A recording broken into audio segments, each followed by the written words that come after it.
And we are back with more Everlasting Summer. So, obviously, the last time we left off, we still didn't come up with a conclusion to see what happened with Shurik, even though uh, at times Semyon did seem to care to want to look around for this guy.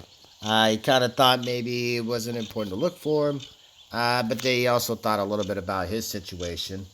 But eventually he did end up looking for him with Slavya, but that was only after she in some ways, kind of got him to do it. In the meanwhile, we also did some choices along the way, which kind of threw me off because I kind of forgot about that. It's like, okay, yeah, you got to focus on one character at a time, but don't forget the other people have choices. Oh, yeah, I forgot. It's like, hopefully this time I won't be too long with the episode, though, or part, I should say. I know I don't want to keep you guys too long with this, so. But since we made some choices here, let's see where this is gonna go. Uh, and apparently I forgot, that the nurse back there kind of handed him a key, and she told him to that for some reason I kind of forgot about that part. I just kind of overlooked it at the time when that was going on, so I didn't think anything of it. I don't know. Still, it was a little bit random either way. Okay, so either that. Let's get on with it. It was 15 minutes till dinner, and the nurse still wasn't back. I guess just leaving the place like this won't do. She asked me to look after all. Why did she ask that? It is interesting to know. And who knows what might happen if I leave. Though, who would want to steal anything from here? You never know. Except for a list of stealing activated carbon. I opened the magazine again and it began flipping through it for the ninth time. The fashions of the 80s weren't that fun anymore. Yawning got me several times. It was already 6 o'clock, so dinner has already started. Of course, I had to be on the watch till the end, but my stomach seemed to have its own opinion on the matter. I stood up and steadily headed to the exit. A rustling sound came from behind the door. Could it be someone who got poisoned, broke their arm, or something even worse? What? I sighed heavily and pulled the doorknob. Okay. However, there was no one out there. Seems it was just my imagination. No, you heard something there. I returned inside and instantly noticed that something had changed in the infirmary. To be precise, an apple had appeared on the table. I think this apple, but where from? Let me see. There's somebody with this, but I think it's for a special character.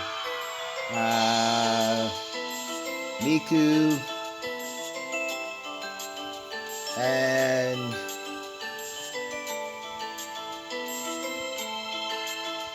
okay, it's only for one of these two.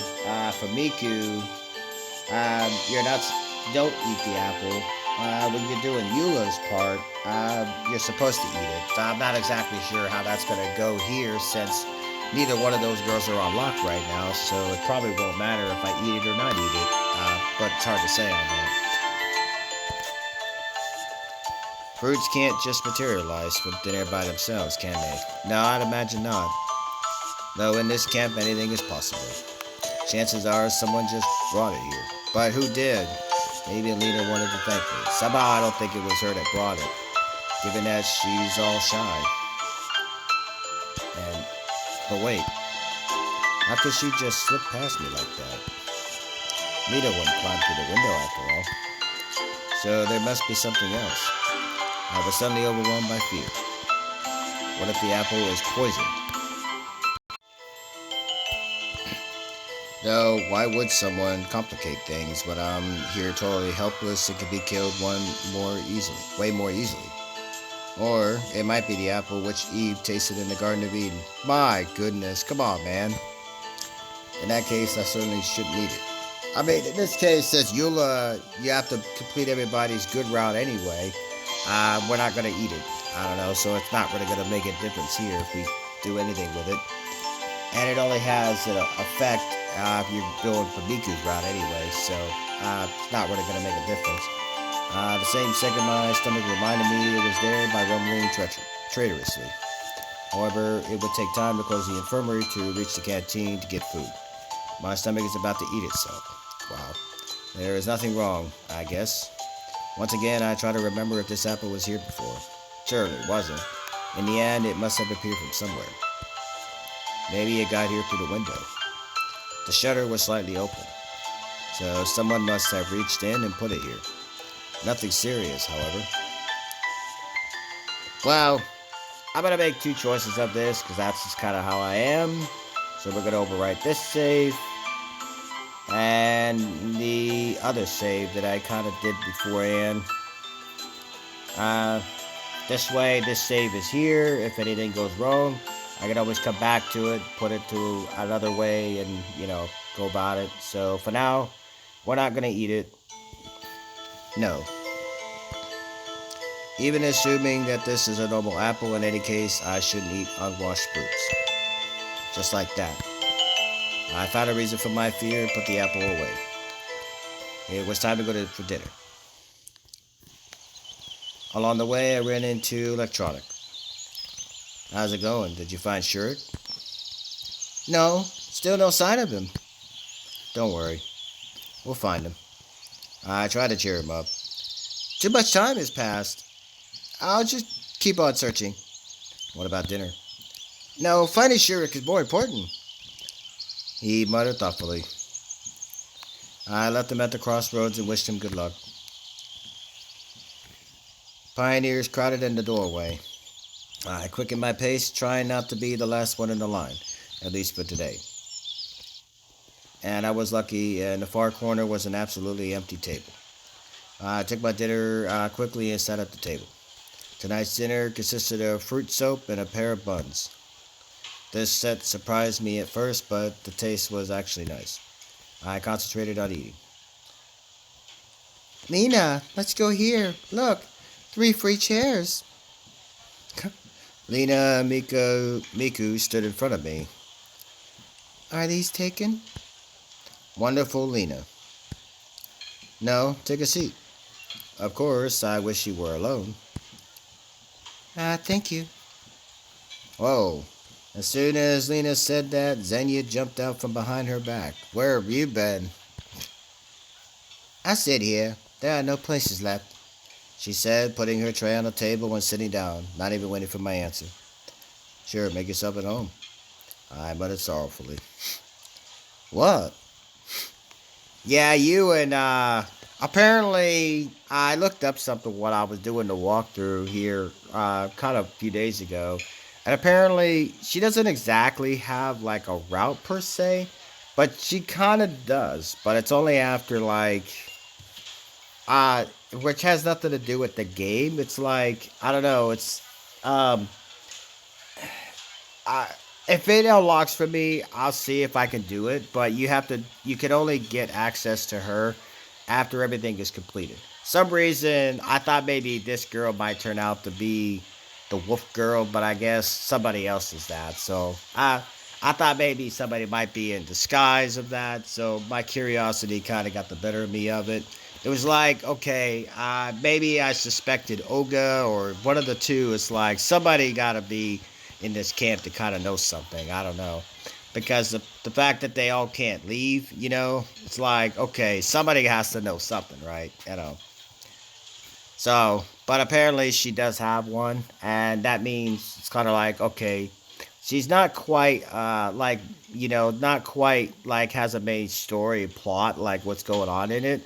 But because she is there, it's like, okay, how do you make this character and not at least give her something? Because she got a similar personality, I would say, as Alyssa a little bit, just but different at the same time. It's like, I don't know.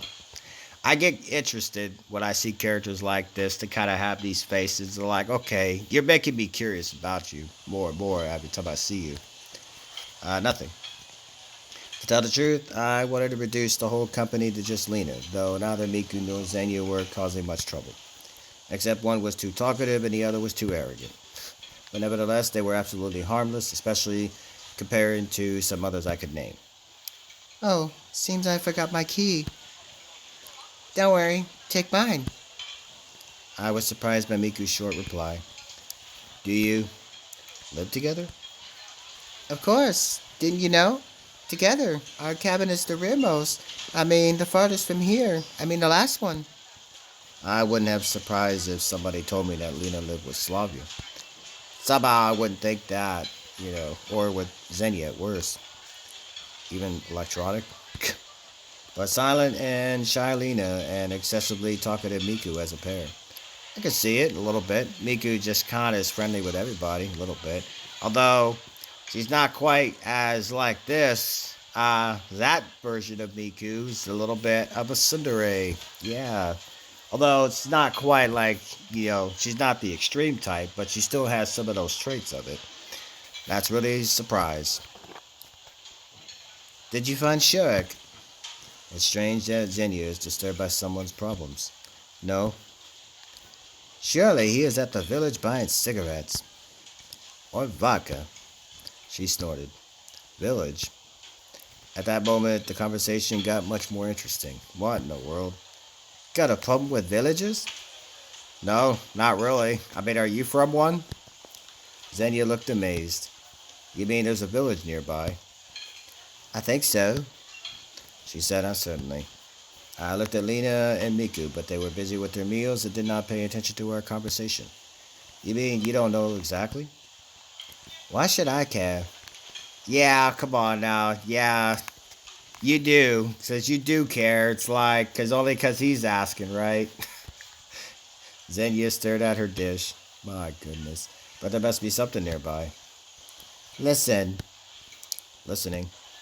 I don't know. Will you let me eat? Seems like I won't get anything from her. Though there is a chance that she really doesn't know. The remaining time was spent listening to Miku talking about some nonsense. I was just going slowly mad in silence. Wow. Well, I was kind of enjoying a little bit of that conversation, even if you didn't. So, that's all I got to say for that. Now, obviously, the first thing I did after getting out after that was inhale a great breath of fresh air. The sun was setting. I decided to take a walk. It's highly unlikely that I will find anything more exciting to do for the rest of the evening. That way, something interesting could arise quite unexpectedly. I was approaching the square when I heard a loud bang. Oh, seemed like something had exploded. I was paralyzed. Okay. I am in a hostile environment, not knowing the rules and laws of this place. It would be better for me to run.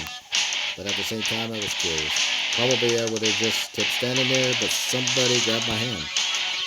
Oh, it was Olga Dimitrievna. Why are you standing here? Let's go and see what happened.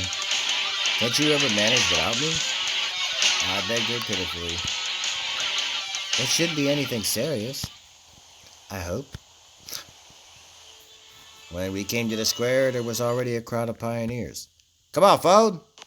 Jeez. Olga vigorously pushed through the crowd and approached the crime scene. Okay. Obviously, somebody had tried to blow up Genda. Really? But the attackers failed. The monument was still standing upright. Okay. There were only dim ash traces on the pedestal. Interesting. Well, who did this? She looked over the crowd of pioneers. Surely it wasn't done by an organized terrorist organization. My, come on, man. You're brave, man. These guys all came here just to look at what happened. I noticed Ilyana and Alyssa in the crowd. And it looks like our camp leader noticed them too. You two, come here. They approached reluctantly. Why always me? If you think so, show me your hands, Devechkaya. What's wrong with them?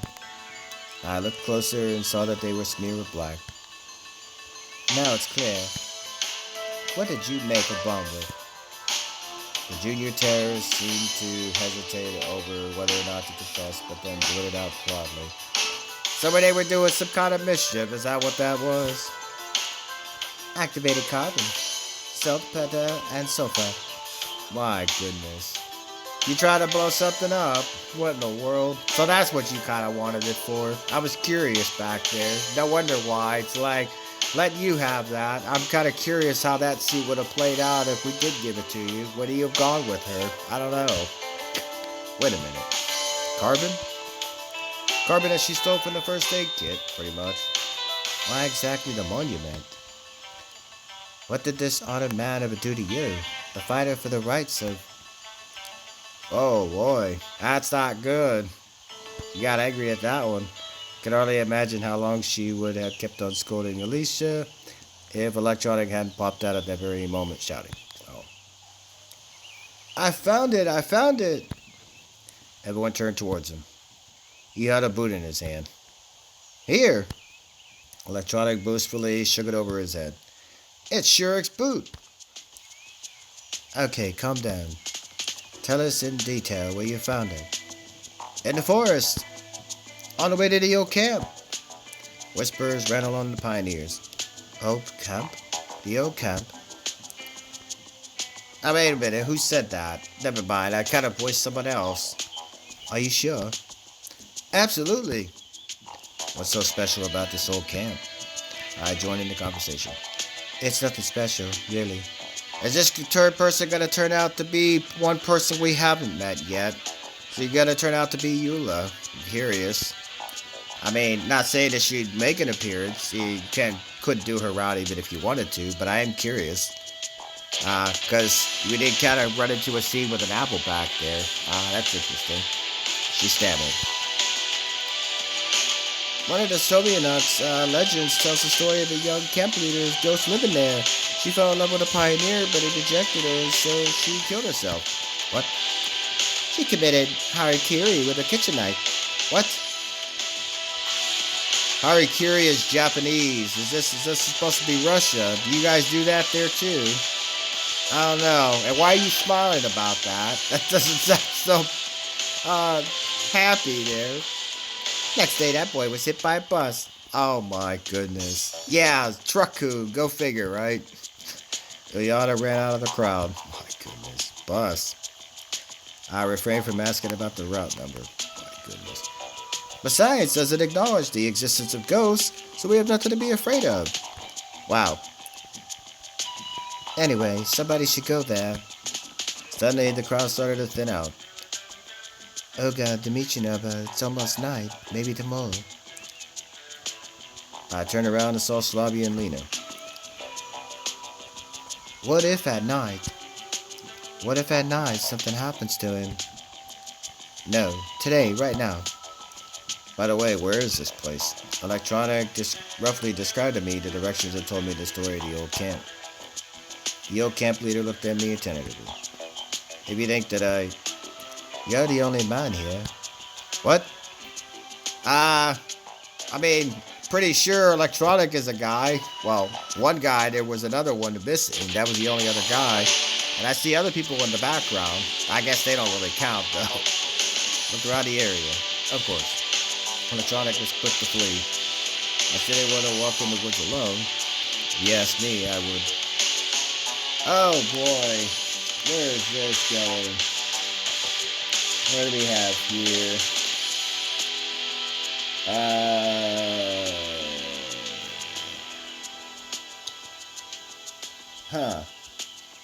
Well, I thought I wrote this choice down. Maybe I missed that somewhere.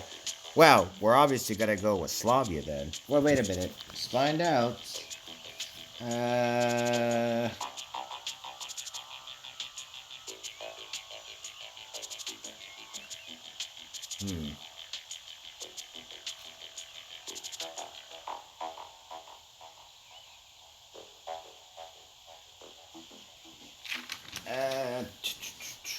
Let's see.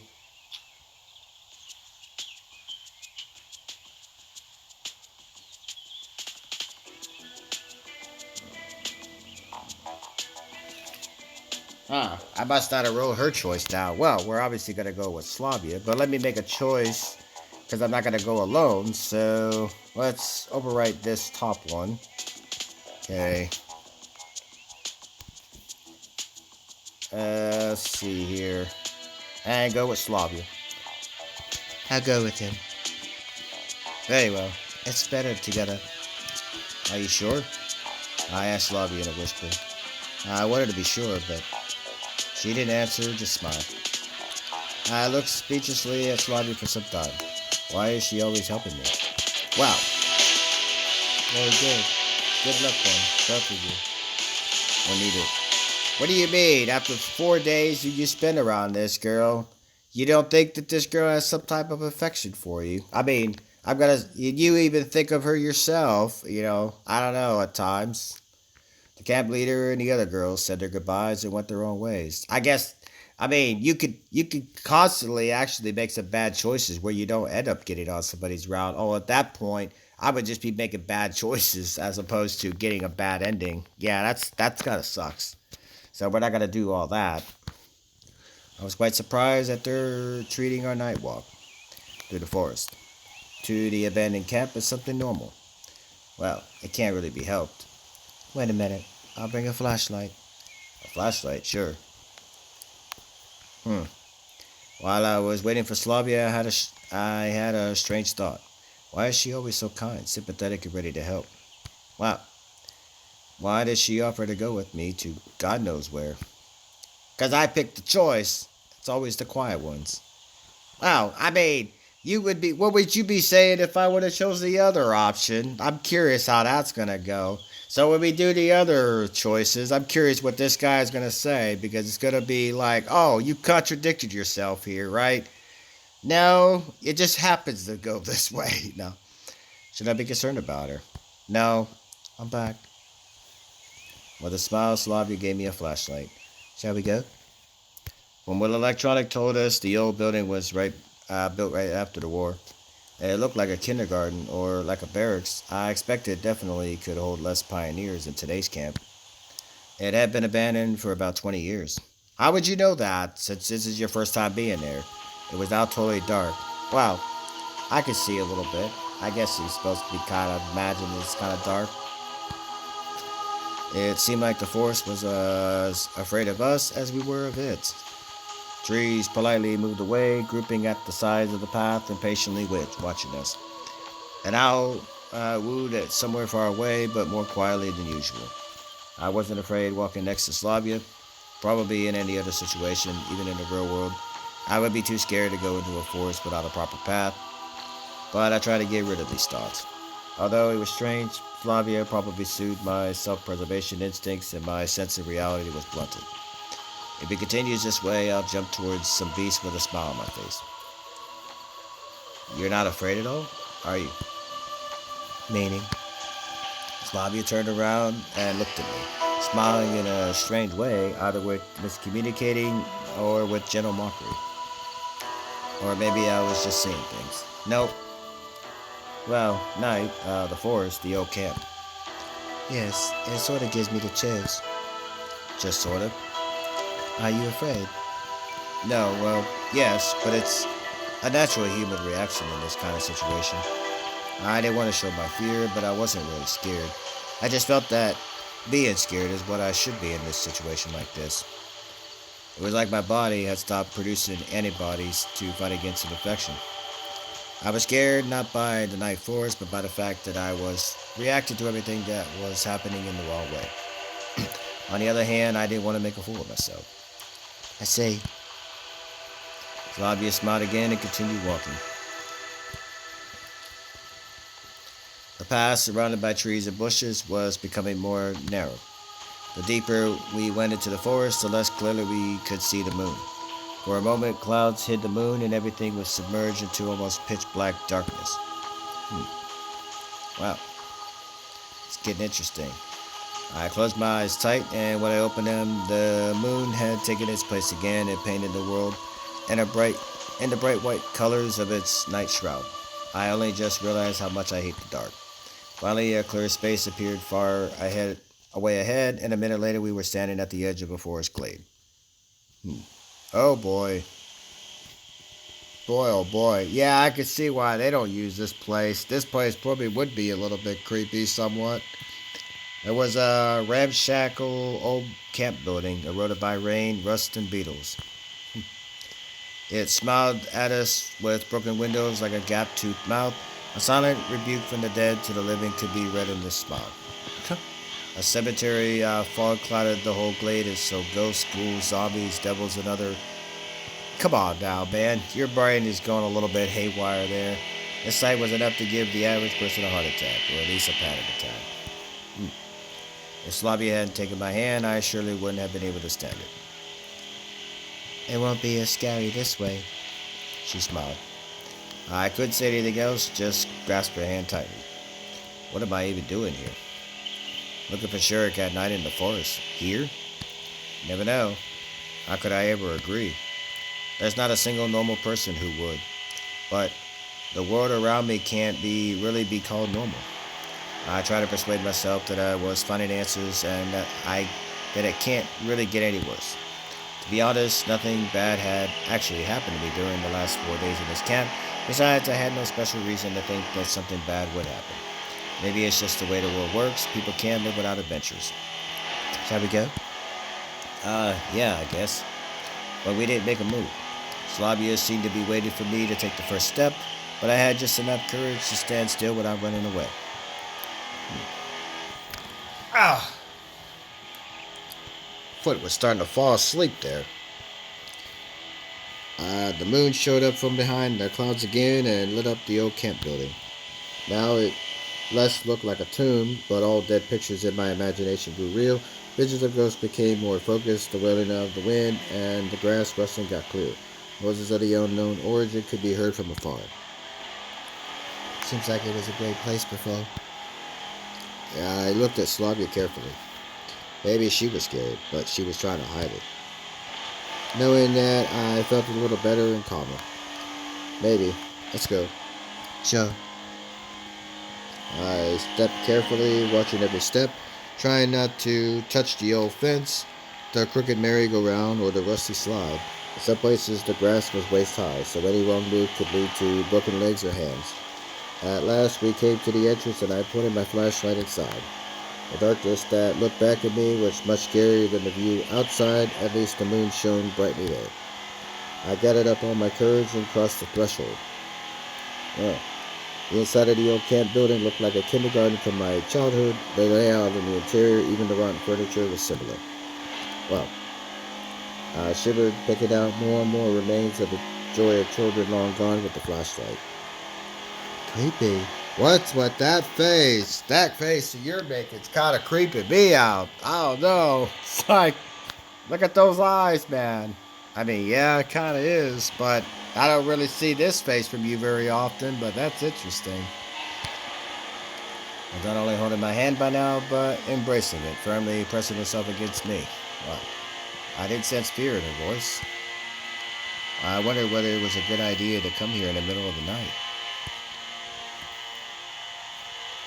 Perhaps not. Shall we go back then?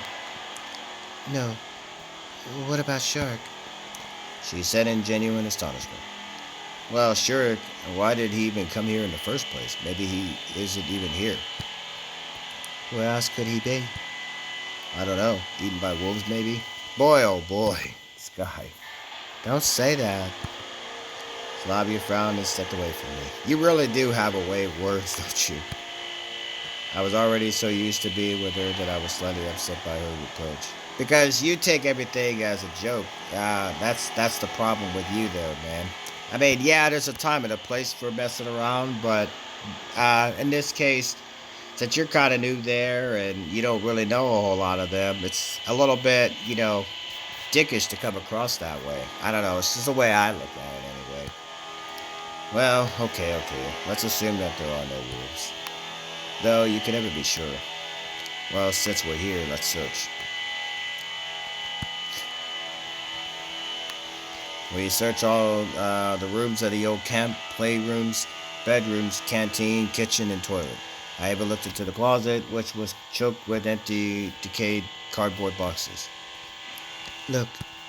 When we returned to the place we started from, Slavia picked up something from the floor and gave it to me.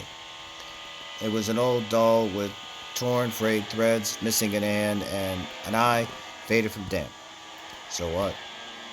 I pity it. What? This doll?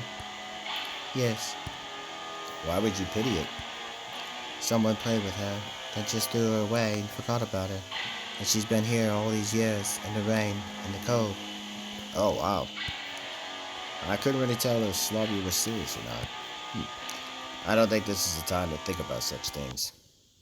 Come on, phone! Jeez. On the other hand, what would be the proper time for that? Slavia looked really upset. Yes, maybe. I took the doll and examined it. Can I see this thing? I remember how I once found a stuffed lion the same way that Slavia just found this doll. Took him home, washed him, and was as careful with him as with the other toys, even though he was long past his retirement age. You should give it to Ayana. Slavia laughed. Suddenly, the wind howled down the passage, singing some kind of eerie tune. A light flashed, and I instinctively jumped. Caught my leg on something and tumbled to the floor. Where is this going? Are you alright? Slavia ran over to me and helped me get up. Yeah, more or less. I tripped on a trap door. My goodness. It's strange that we hadn't noticed it already. The dirt around the door was cleared. Seems like it was open not too long ago. We're not going down there, are we? I asked, trying to preempt Slavia's suggestion. She only gave me a sad glance. Come on, are we playing at daggers here now? I moaned while lifting the hatch over with quite an effort. My common sense was crying out, telling me I shouldn't do this, but contrarily, my logic suggested that if this world wanted to kill me, I'd already be dead. But it's only because of Slavia, otherwise there's no way I would be go down there. 2 meters of a rusty metal ladder led down to a dirty concrete floor. I leaned over the edge and illuminated a narrow passage going somewhere into the darkness. And what is there? I think I heard a bomb shelter under the oak camp. A bomb shelter? Well, that's pretty logical considering the time it was built. Why would Shurik need to go there? I don't know. Of course, it wasn't necessarily him who opened the hatch, and it's obvious that someone had opened it just recently, but who would be more likely to get the idea of going down there than a mad inventor? If we discard theories of supernatural involvement, there could be no other humans in this forest. At least that's what I thought. Alright, I'll go first. Then, if everything is fine, you follow me. What? Might not be fine. What might not be fine?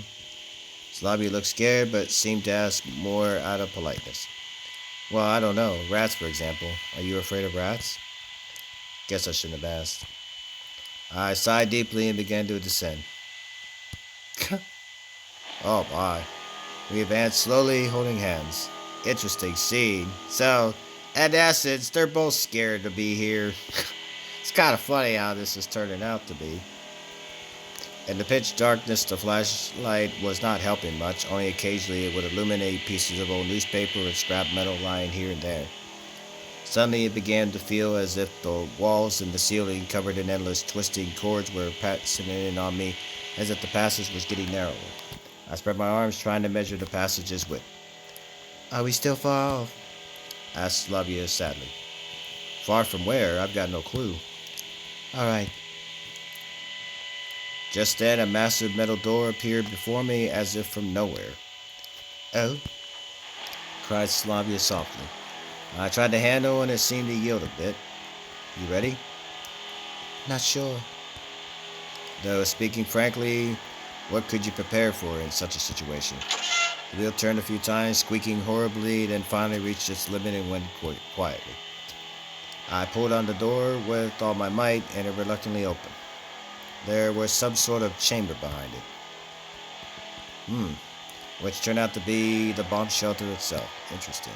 When we entered, the lights suddenly went on, making me flinch. Though it was likely that there was an independent power source here, at the time when these catacombs had been dug, people had been building things to last. The bomb shelter looked exactly like what I imagined. It had everything needed to sustain prolonged human existence during the war. The lockers contained chemicals, protection suits, gas masks, dry rations, and water cans. As the far wall, I noticed a lot of various tools, pressure meters, some others. However, this place looked like nobody has ever used it, which was not actually that surprising. Furthermore, it looked like nobody had ever entered it after it was built.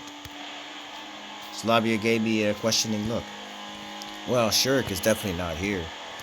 But was he? No idea, but if he was here, he couldn't just vanish. I looked around the room again and noticed another door in the wall to my left. Maybe there. However, the door wouldn't open. What if he barred it from the other side? But why? I don't know.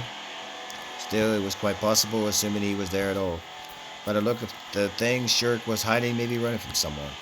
Such thoughts made me uneasy, and I felt like putting myself on the other side of the door as fast as I could. I pushed hard, but the door only gave a dull creak. Here, maybe this could work. Slavya handed me a crowbar. I fumbled with it, considering how I could better tackle the door. Let's give it a try. Using all my strength, I managed to pull the door up its hinges and it crashed it onto the floor.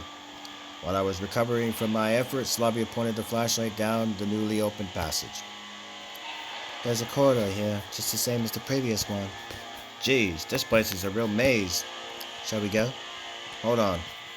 I sat down on a bunk, took a dusty pillowcase off a pillow and wiped my forehead. Let me catch my breath. Slavia sat down next to me and began to study the details of the floor tile patterns. Better turn out the flashlight for now. Oh, yes. She blushed slightly and clicked the switch off. It's just plain creepy. I caught myself thinking that I have not been treating these events as real for the last half hour. As if they had not been happening to me, as if it were just a dream. Just like back then, 4 days ago, in the first minute after I found myself here. Yes, lately I might have started getting used to this world, this reality as it has become reality for me. And that feeling deep in my soul that I had to find an exit was not so acute anymore. But now again, in the blink of an eye, the forest, the old camp, the bomb shelter. There was absolutely nothing supernatural about any of it, but neither was it anything normal, like anything from my previous life. Yes, agreed Slavia. Don't you find any of this strange? What exactly? Well, the fact that we're sitting here, just you and me, in the night. Wouldn't it be normal in such a situation to instead wait till morning and call the police? Yeah, I guess so, she replied thoughtfully. Of course, I almost volunteered. I shouldn't have. Well, almost isn't quite right, but still. But you just wanted to help. If Shurik is here, we should find him as soon as possible. At this rate, we will be the ones they're looking for, you know? He did manage to get lost here. Slavia looked frustrated. Alright. I didn't mean anything like that. Maybe he's not here. Maybe he actually went back to the camp a long time ago. Yes, maybe. But we should still check, right? Of course. Slavia got up and held out her hand to me. It seemed she wasn't as afraid as me. Though I was already tired of being scared myself, and I only wanted all of this to end as soon as possible. This corridor was identical to the one which we came through to get to the bomb shelter. Okay, to be continued.